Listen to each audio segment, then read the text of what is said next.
everybody. Thank you for joining me today. We are going to be actually focusing on embossing. I know there's a lot of different techniques to embossing. I'm showing you here the Versamark and VersaFine inks. Those are what we're going to use today. This is the EK Success Tool and Powder Buddy. And then I have some cardstock I'm putting to the side, and then just showing you how I store some of my embossing powders. And for the one like that, we're going to use the coffee filter, and then of course our heating tool. So we're going to first get started. I'm going to move some of this stuff aside, and we're going to grab the flower stamp. This is from Flower Garden, and it's a Tim Holtz stamp. And I just figured this one would be good because there's it's a thin, kind of like an outline stamp, and all you do to really get started is you use the powder first. That is the key. If you're someone who uses lotions, or if your hands can be oily at times, then you're going to want to use one of these powder tools to get any type of all the oil off the top of the paper, or so that way none of the embossing powder sticks to anything but the VersaFine or Versamark ink that you're putting down on the paper. So you ink up your stamp and you lift it up, and I'm going to try and hold it up close for you, but I don't think you can see the watermark. It basically is like a clear sticky liquid, and if you're trying to do like a series of stamps, I always suggest go ahead and put the embossing powder on where you've stamped, so that way you can see it. So even though it's not like jumping off the page because it's very tone on tone, you're still able to see it while you're stamping, so that way you don't overstamp or stamp on top of each other. So we just inked it up again with some more Versamark.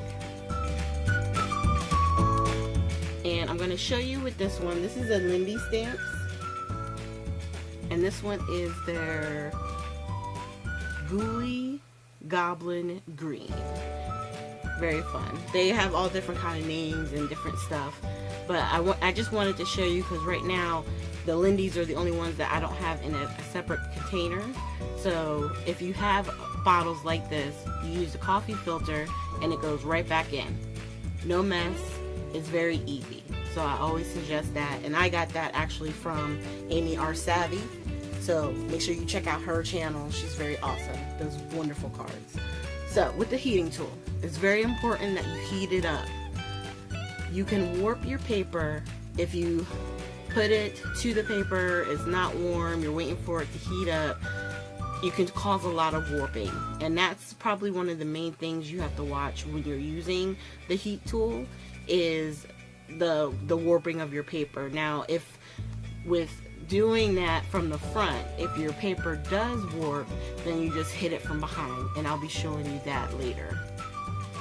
And then it's hard to see from the side, but the thing I love about embossing is it gives it a texture to your stamps. It makes it almost a little 3D, and it immediately makes it very classy, or like takes it to another level. I can never get tired of embossing. So on the black stock, I'm going to show you two different ones. I decided to do the gold, and this actual gold powder was really good. I didn't use any of the powder on this, and I had no like random sticking that was out of place. Now I'm gonna ink up again, and then we're gonna hit the flower with the white embossing powder, and I'm gonna show you what it does.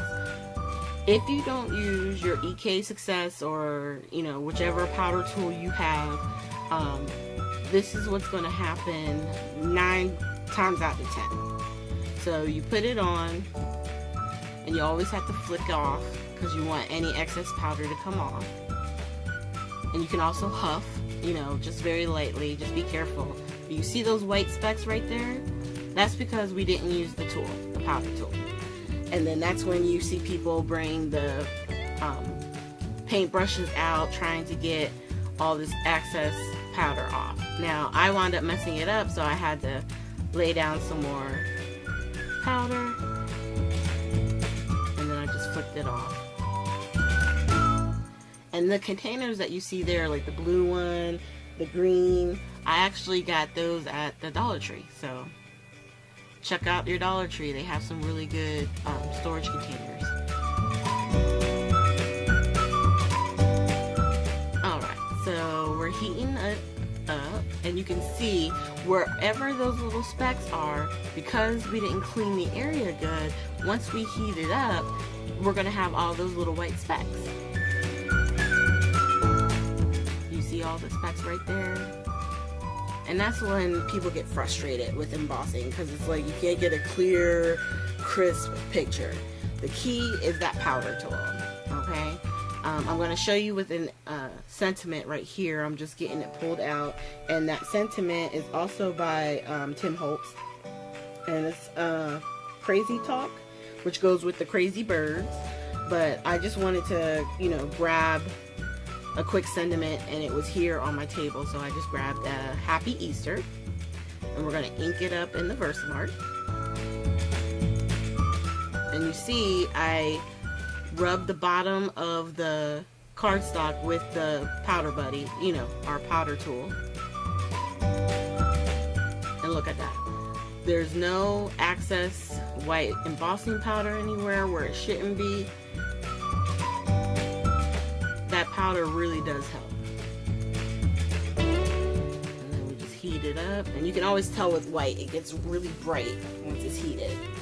And then all you have to do is, once it's cool, just rub your hand across it, and it removes a lot of that powder.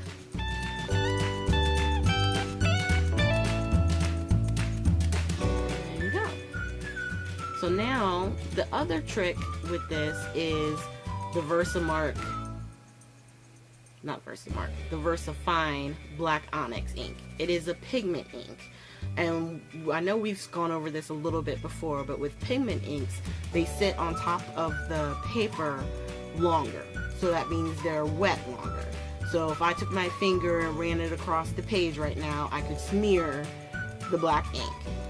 So in order to dry it quickly, what some people do is they get their clear embossing powder, like I have right here,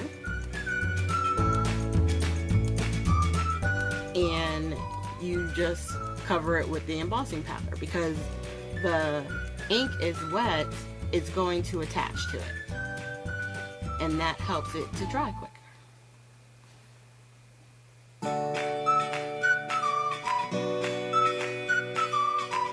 And just do a couple of flicks, make sure any excess powder is off. So you can see, remember how it was nice and black and now it looked kind of gray, right? Well, that's the embossing powder. And then all you're going to do is use your heating tool, and you see how it turns black again? From the side or in person, it gives it a black shiny look to it, very shiny, and it looks so nice when it's done. And it's just a little finishing touch. Now with something like this, I would definitely do it if I was watercoloring. Oh, right there is where I was showing you that the paper was kind of warped. And you see, I took the paper to the back, and I'm just heating it up, trying to get it to straighten out, which it did a little bit. And then you can always try and reshape it. If it's still kind of wonky, you could just use foam tape to get it down nice and even. But like I was saying, you can use this technique on watercolor. It definitely helps. It like creates little wells for you to color in. So it's definitely one of my favorites. Now here is the card completed. All I did was color in the flower with some blue and yellow, and then added some sequins, and you have a beautiful Easter card. Thank you guys so much for joining me today. Make sure you hit the like and subscribe button, and I will see you guys at our next video. Have a great one.